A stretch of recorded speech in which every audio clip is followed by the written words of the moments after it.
Hello everyone, welcome to Study IQ. और आज हम डिस्कस करेंगे फिजिक्स के अंदर फोर्स एंड मोशन का पार्ट 2। और इस वीडियो को लेके आ रहा हूँ मैं। मेरा नाम है डॉक्टर विपिन गोयल और ये हमारे 10,000 MC कोर्स का एक पार्ट है।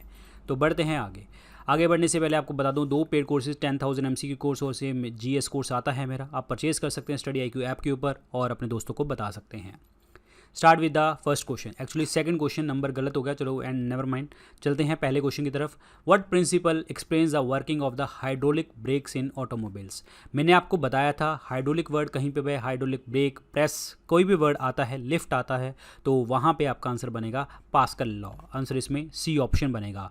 पास्कल लॉ क्या कहता है कि अगर हम एक पॉइंट के ऊपर प्रेशर को इंक्रीज करते हैं लिक्विड इनक्लोज मीडियम के अंदर, तो वो इक्वली डायरेक्शन के अंदर जो है सब कुछ जो है आपका ट्रांसफर हो जाता है, ट्रांसमिट हो जाता है along the walls of the container. So this is very very important. Answer इसमें सी ऑप्शन बनेगा।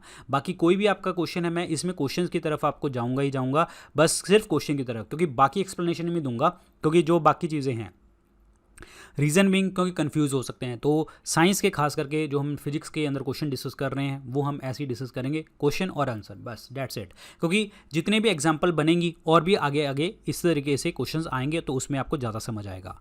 देखिए जी, ये होता है Pascal law. An external pressure apply to the enclosed fluid is transmitted uniformly throughout the volume of the liquid, तो this is called Pascal law. तो this is pressure in and pressure out, this is called Pascal law. Very very important.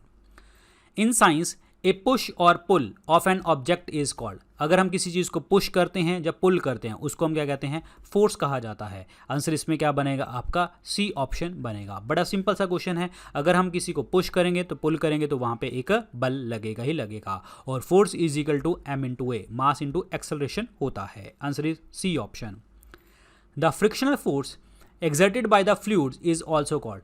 Fluid के ऊपर अगर आप कोई frictional force, frictional क्या होता है? किसी चीज़ की दो कॉन्टैक्ट में आते हैं, रगड़ खाते हैं, तो उस चीज़ को हम क्या कहते हैं? ड्रैग। ड्रैग कहा जाता है, अवरोध कहते हैं। आंसर इसमें वन ऑप्शन बनेगा। बायंसी अप थ्रस्ट, ये आपका किसी चीज़ को तैरने में आपको काम करती है। कॉन्वेक्शन करंट्स होते हैं। कॉन्वेक्शन करंट्स का मतलब क्या होता है कि हवा में जो है वार्म एयर उठी और बादल बने, तो कन्वेक्शन से बादल बनते हैं।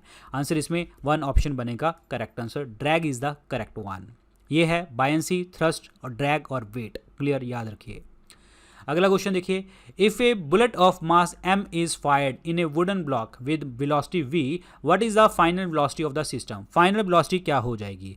देखिए, अगर हम बात करते हैं कि कोई भी एक्सटर्नल फोर्स नहीं लग रही, तो इसका मतलब क्या होगा कि एक्शन और रिएक्शन जो होगा वो आपका बिल्कुल इक्वल होगा, और इसका मतलब जो मोमेंटम होगा वो क्या हो जाएगा? कंजर्व हो जाएगा। जब एक्शन और रिएक्शन बराबर हो जाते हैं तो मोमेंटम क्या रहता है? कंजर्व रहता है। अगर हम बात करते हैं कि जो ब्लॉक है आपका वो मूव कर रहा है वेलोसिटी v से, तो इसका मतलब बिफोर द कोलिजन जो आपका मोमेंटम होगा वो mv स्मॉल लिया मैंने, और आफ्टर द कोलिजन क्या बन जाएगा? क्योंकि इसमें देखो मास m की जो है मास m है और वुडन ब्लॉक का जो वेलोसिटी v है, फाइनल वेलोसिटी, तो आपको ऑब्वियसली बात है m इसका भी लेंगे वुडन ब्लॉक का, तो इसको हम क्या कहेंगे? m plus m divided by final velocity capital V। Clear. अब हम इसको इक्वेट कर देंगे, तो इक्वेट करके क्या बनेगा? स्मॉल v निकलेगी आपकी, क्या?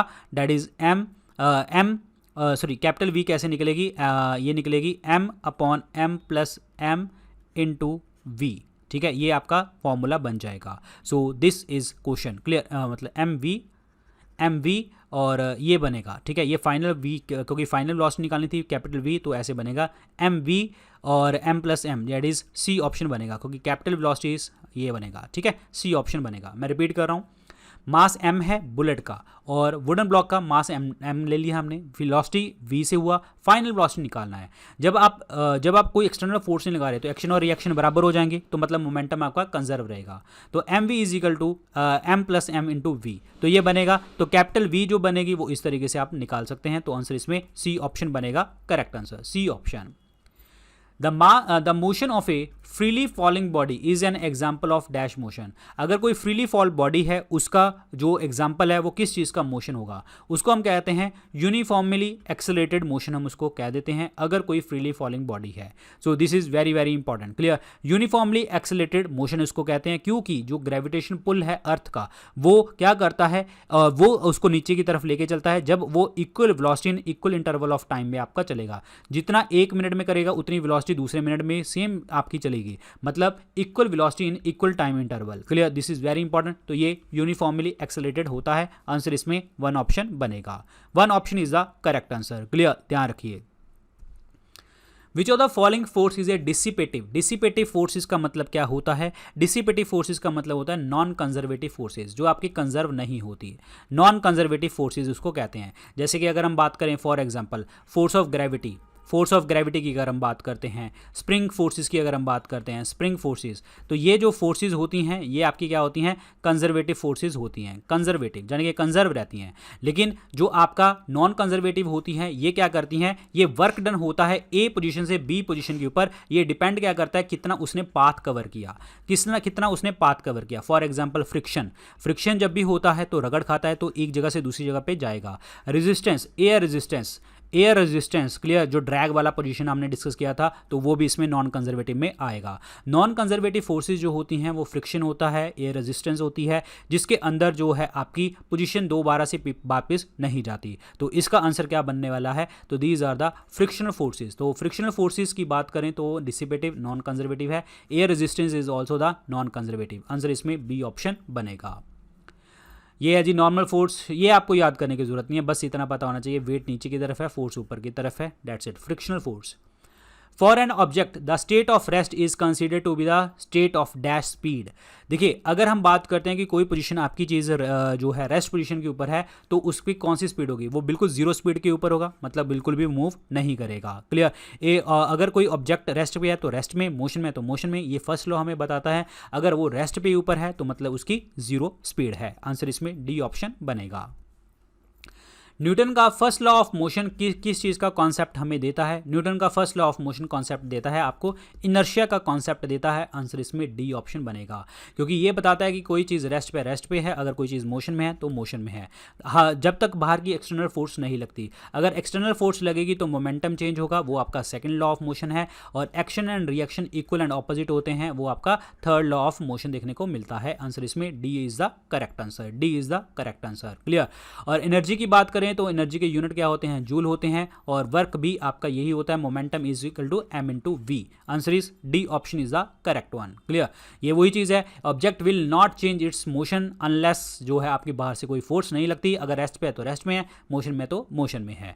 Object with greater mass have the more inertia, it takes more force to change their motion. Obviously बात है, जिसका मास ज्यादा होगा इनर्शिया भी उसके ऊपर ज्यादा लगेगा, फोर्स भी उसके ऊपर ज्यादा लगेगी। तो this is very important. SI unit of acceleration क्या होता है? SI unit of acceleration, acceleration क्या होता है? Velocity upon time. वेलोसिटी किसके बराबर होता है? Distance upon time. ठीक है, तो मतलब T into T, that is distance का होता है मीटर, टाइम का होता है सेकंड, तो सेकंड स्क्वायर, मीटर पर सेकंड स्क्वायर। तो आंसर इसमें 1 ऑप्शन बनेगा। मीटर पर second square is the correct one. एक टेनिस बॉल है, एक क्रिकेट बॉल है, और with heavy mass throw with the same velocity then to stop the cricket ball we need which of the following। मतलब क्या कह रहा है? एक टेनिस बॉल है, एक क्रिकेट बॉल है, जैसे ही हमने उसको फेंका सेम वेलोसिटी से, हमें क्रिकेट बॉल को स्टॉप करने के लिए क्या करना पड़ेगा? क्रिकेट बॉल को स्टॉप करने के लिए ज़्यादा फोर्स लगानी पड़ेगी। ऐसा क्यों? देखते हैं रीज़न। सेम वेलोसिटी से जा रहा है, क्रिकेट बॉल जो है वो क्या है आपकी हैवियर है then the tennis ball. Obviously बात है, आपका जो मोमेंटम होगा क्रिकेट बॉल का m इंटू वी, वेलोसिटी जो होगा वो क्रिकेट बॉल का मोमेंटम ज़्यादा होगा then the tennis ball. Tennis ball हल्की है तो मास इसका कम है। समझ आया आप लोगों को? इसका मतलब क्या हो गया कि फोर्स हमें बहुत ज़्यादा चाहिए होगी क्रिकेट बॉल को स्टॉप करने के लिए, क्योंकि इसका मोमेंटम ज़्यादा है और टेनिस बॉल का मोमेंटम कम है। आंसर इसमें ए ऑप्शन बनेगा correct answer. A option is the right one. Contact force is the another name for. Contact force का जो नाम होता है वो क्या होता है? That is called friction. किसी चीज को रगड़ रोकने के लिए दैट इज कॉल्ड फ्रिक्शन होता है। Clear. This is very important part. Magnets आपको पता है कि मैग्नेटिक होगी मस्कुलर मसल्स के अंदर। इलेक्ट्रोस्टैटिक होता है जब भी आप जो भी आपके पार्टिकल्स जो होते हैं वो आपका अट्रैक्शन करते हैं या रिपल्शन करते हैं। अट्रैक्शन और रिपल्शन फोर्सेज जो होती हैं वो आपकी इलेक्ट्रोस्टैटिक फोर्स में आती हैं between the electric charge. Electric charge के अंदर अट्रैक्शन और repulsive forces that is the electrostatic force. Answer इसमें 1 ऑप्शन बनेगा। ये देखिए जी, ये फोर्स है, ये आपका पुश और पुल होता है। कॉन्टैक्ट फोर्सेज में कौन सी आ गई आपका, फ्रिक्शन हो गया, नॉर्मल फोर्स हो गया, एयर रेजिस्टेंस होगा और applied force. So these are the contact. Non contact में ग्रेविटेशनल, इलेक्ट्रिकल और मैग्नेटिक फोर्स होता है। कॉन्टैक्ट फोर्सेज में मैंने आपको बता दिया कि जो आपके कॉन्टैक्ट के साथ होती है, नॉन कॉन्टैक्ट मतलब आपका कॉन्टैक्ट इसमें नहीं होता। Clear. So these are the forces.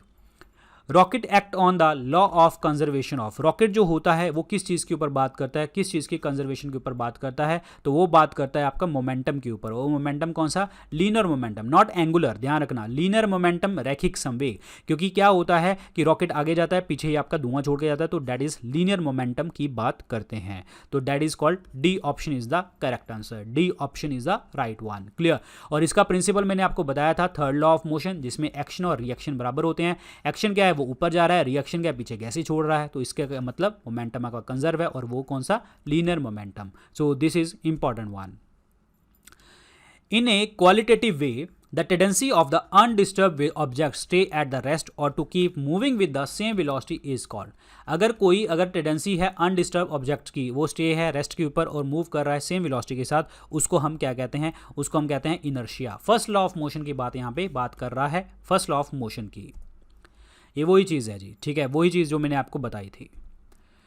A boat will not submerge when it displaces water equal to its own weight और डेंसिटी। बिल्कुल आपका जो इक्वल वेट के ऊपर, जाने के कहने का मतलब क्या हो गया कि वो बोट जो होती है वो फ्लोट करती है अगर वो अपने वेट के बराबर जो है, वेट के बराबर जो है पानी को डिस्प्लेस करती है, और आंसर इसमें क्या बनेगा, बी ऑप्शन बनेगा। ये है आपका आर्किमिडीज प्रिंसिपल। आर्किमिडीज प्रिंसिपल की बात हो रही है।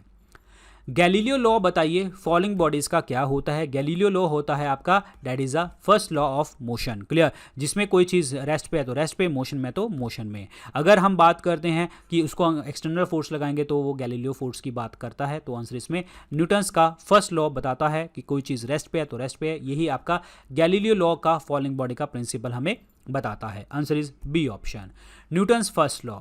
क्लियर, वही चीज़ आपकी।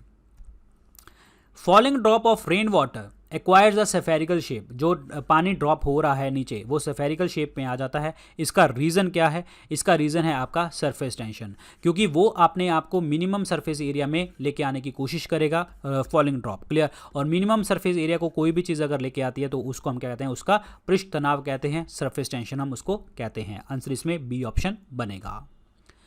अगर कोई फोर्स ऑब्जेक्ट के ऊपर लग रही है perpendicular to the surface, perpendicular surface के ऊपर लग रही है, तो इस चीज़ को हम क्या कहते हैं, दैट इज कॉल्ड थ्रस्ट कहा जाता है। क्यों, क्योंकि वो अगर हम बात देखो, perpendicular to its surface, perpendicular to इस सरफेस मतलब ऊपर भी हो सकती है ये, ठीक है। अगर हम बात करते हैं, अगर ऐसे है तो थ्रस्ट के कारण ही वो चीज़ तैर रही है, तो परपेंडिकुलर टू द सरफेस अगर हो गई ऑब्जेक्ट के, तो that is called thrust. Answer इसमें सी ऑप्शन बनेगा, C option is the correct answer. ये न्यूटन्स थर्ड लॉ की बात कर रहा है। अगर हम क्वांटिटेटिवली की बात करें, क्वांटिटी के बारे में बात करें, अगर वो एक ही डायरेक्शन में एक्सपेल हो रहा है, मूव कर रहा है, तो दैट इज कॉल्ड आपका thrust. Answer is C option. एक सफेरिकल बॉल है जो स्टील की बनी हुई है, अगर हम उसको मरकरी कंटेनर में डाल दें तो क्या होगा, तो वो थोड़ा सा जो है आपका अंदर की तरफ चली जाएगी, पानी के अंदर चली जाएगी, लेकिन ऐसा नहीं है वो डूब जाएगी, वो फ्लोट करेगी। रीज़न अगेन आपका वेट, अपना स्टील की वेट के बराबर मरकरी को जो है डिस्प्लेस कर देता है, तो that is answer C option is the correct answer, float करेगी ऊपर।